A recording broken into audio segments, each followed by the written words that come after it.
अथान्यत्प्राख्यामि फुल्लये शुद्धं सतमा अतितुंगध्वजो राजा प्रजापालन तत्परः प्रसादं सत्यदेवस्य चक्र दुःखम् अवाप्ता एकदा सा वनं गत्वा हत्वा बहुविधान् पशून् आगत्य वत्मूलं च दृष्ट्वा सत्यपूर्णं गोपा कुर्वन्ति सन्तुष्टा भक्तियुक्ता स बान्धवा राजा विश्वापि दर्शनेन न गत्वा नमांसा ततो भोगकरा सर्वे प्रसादं निस्सन्दिधौ संस्थाप्य पुनरागत्य भक्त्वा भुक्त्वा सर्वे यथेच्छितं तथा प्रसादं सन्त्यज्य राजा दुःखम् अवाप्तः तस्य उत्तम सतम नष्टम धन धान्याख्यम से सत्य देवेन तत्सर्वं नाशम मम नित्यम तत्सत्रेक्षाम यत् देवस्य पूजनम मनसा तो गुणस्य यो गोपाल सन्निधौ ततोसो सत्य देवस्य पूजां गोब्रैसा भक्ति श्रद्धान्तो भूता चकार भिन्नान्तिका सत्य देव प्रसादे धन पुष्टान्तो भवत् ये लोके सुखम भोक्ता जानते सत्य पुरंदरे। अब आगे की कथा सूत जी कहते हैं कि हे मुनीश्वरों, मैं और एक कथा कहता हूँ, आप लोग सुनिए। सतयुग में तुंगध्वज नाम का एक राजा था। वह अपनी प्रजा को पुत्र के समान मानता था और उसके पालन में तत्पर था। अब राजा कैसा था? नेत निपुर चाहिए निपट पालक प्रजा महान देश शत्रु के सामने करे न म्यान कृपान। इस प्रकार राजा जो है जंगल में शिकार खेलने के लिए गए और वहां पर बहुत से बनैले पशुओं को मार डाला। अब घर के लिए प्रस्थान कर दिए। अब थोड़ी दूर पर देखते हैं कि गोपाल लोग अहीर लोग सत्यनारायण स्वामी की पूजा कर रहे हैं। अब राजा तो ना तो उनको प्रणाम किया ना तो उस स्थान पर गए। एक टीला था, उसी स्थान पर बैठ गए क्योंकि राजा को अभिमान हो गया। इसीलिए वह भगवान के समीप न गए और न उनकी पूजा को सुना और न उनको प्रणाम किया और एक टीला था, उसी टीले पर बैठ गए। तत्पश्चात गोप लोगों ने पूजन समाप्त करके सत्यनारायण का प्रसाद राजा के समीप ला करके रख दिया। राजा ने अपने स्थान पर आकर के इच्छा अनुसार प्रसाद को ग्रहण किया, लेकिन राजा ने प्रसाद को यह सोचते हुए नहीं ग्रहण किया कि मेरे पास सब कुछ है, मैं थोड़ी सी पंजीरी क्यों ग्रहण करूं, मेरे पास किस चीज की कमी है, घमंड हो गया। उन्होंने भगवान के प्रसाद को ग्रहण नहीं किया। अब राजा उस प्रसाद को त्याग करके जब घर चला, अपने नगर पहुंचा तो वहां पर देख रहे हैं कि उनके 100 के 100 पुत्र नष्ट हो गए हैं और उनका राजपाट सब चौपट हो गया है और धान सब नष्ट हो गया है।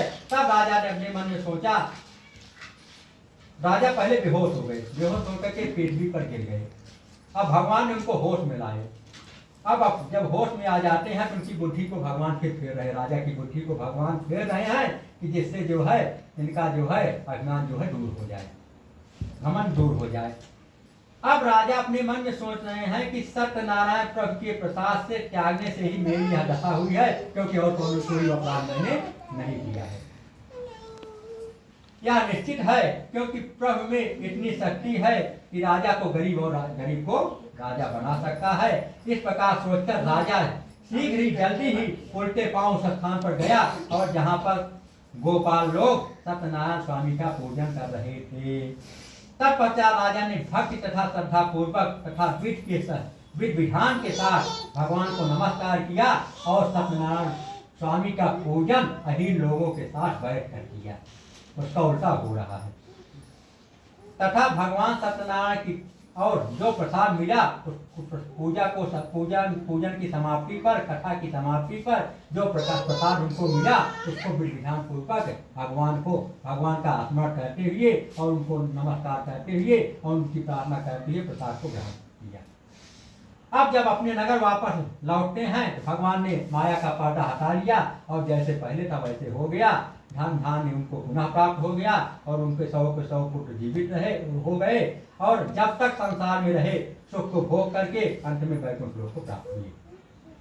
अब सूत जी महाराज आगे कहते हैं कि जो मनुष्य सत्यनारायण प्रभु के इस परम दुर्लभ व्रत को करता है तथा मनोकामना सिद्ध करने वाला पुण्य कारक कथा को श्रवण करता है, वह सत्यनारायण की कृपा से धन धान्य सब कुछ प्राप्त करता है। जो मनुष्य निर्धन है वह धनवान हो जाता है और जो कैदी है वो बंधन से मुक्त हो जाता है और जो किसी कारण उसको भय है वह मनुष्य भय से छूट जाता है। इसमें कोई संदेह नहीं। भगवान की कृपा से जो मनुष्य सत्यनारायण स्वामी का पूजन करता है उसको फल मिलता है और अंत में वैकुंठ लोक को जा करके स्वर्ग के सुख को प्राप्त करता है।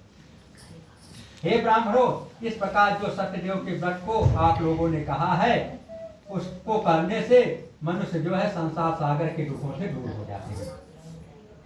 और कलयुग में विशेष फल देने वाला सत्यनारायण का व्रत ही है। सत्य है सिद्ध मनोरथ होत सदा व्रत पूजन करता जो नर है।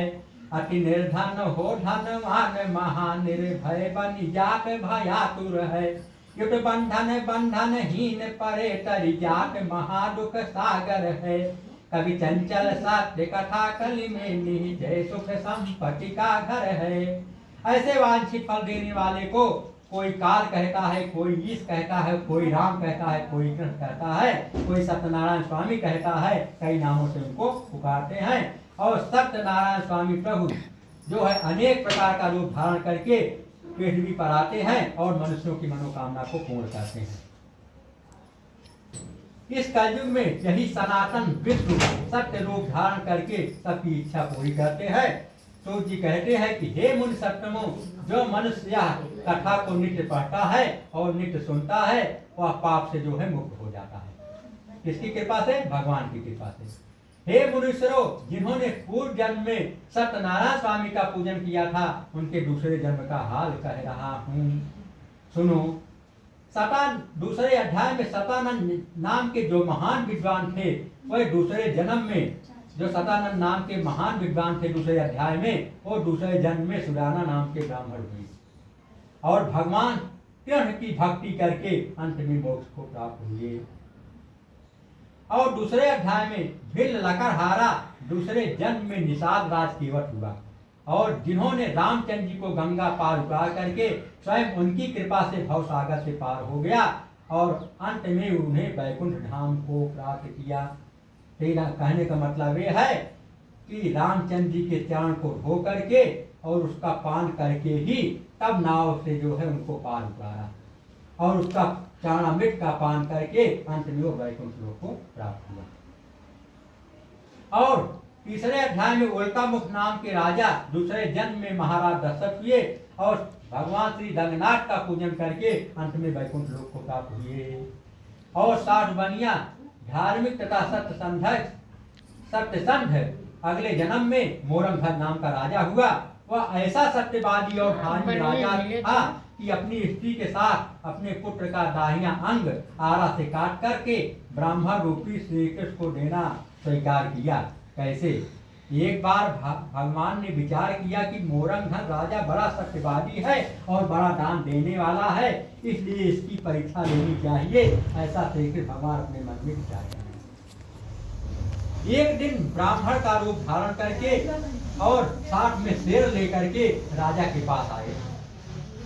उनके साथ भगवान ने राजा से कहा, हे राजन, यह मेरा सिंह बहुत भूखा है, इसे भोजन करा दो। राजा बोला, आपका सिंह क्या खाएगा? भगवान ने उत्तर दिया कि तुम्हारा जो इकलौता पुत्र है उसके दाहिने अंग का मांस खाएगा। और साथ ही शर्त यह है कि तुम और तुम्हारी स्त्री आरा से काटे और आंसू न बहे। राजा ने कहा, हे ब्राह्मण, शर्त के सहित मैं अपने पुत्र का मांस देने के लिए तैयार हूं।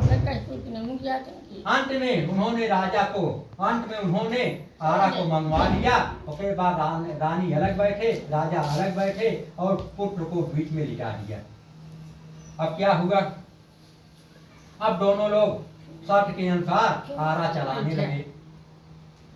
अब लड़के के बाईं आंख से आंसू निकल आया। भगवान ने कहा, यह शेर जो है भोजन को ग्रहण नहीं करेगा क्योंकि बाईं आंख से आंसू निकल आया।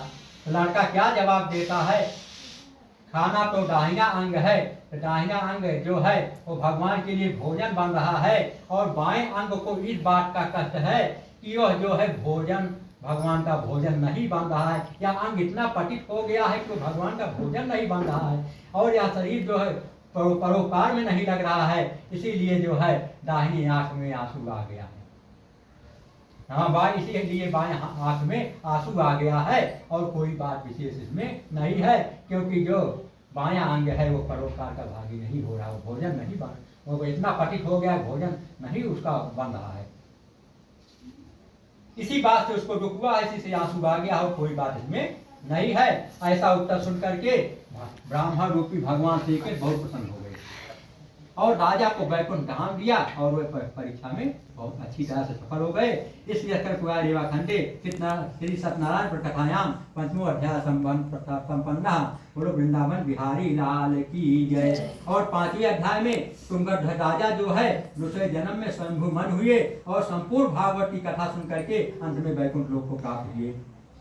इसलिए खंडे सत्यनारायण कथायाम पंचमो अध्याय संपन्न। बोलो वृंदावन बिहारी लाल की जय। और जो गोप लोगों ने कथा सुना था वो ब्रज मंडल में गोप गोपियां हुए और जिन्होंने भगवान श्री कृष्ण की पूजा करके और उनकी भक्ति करके अंत में वह भी वैकुंठ लोक को प्राप्त हुए।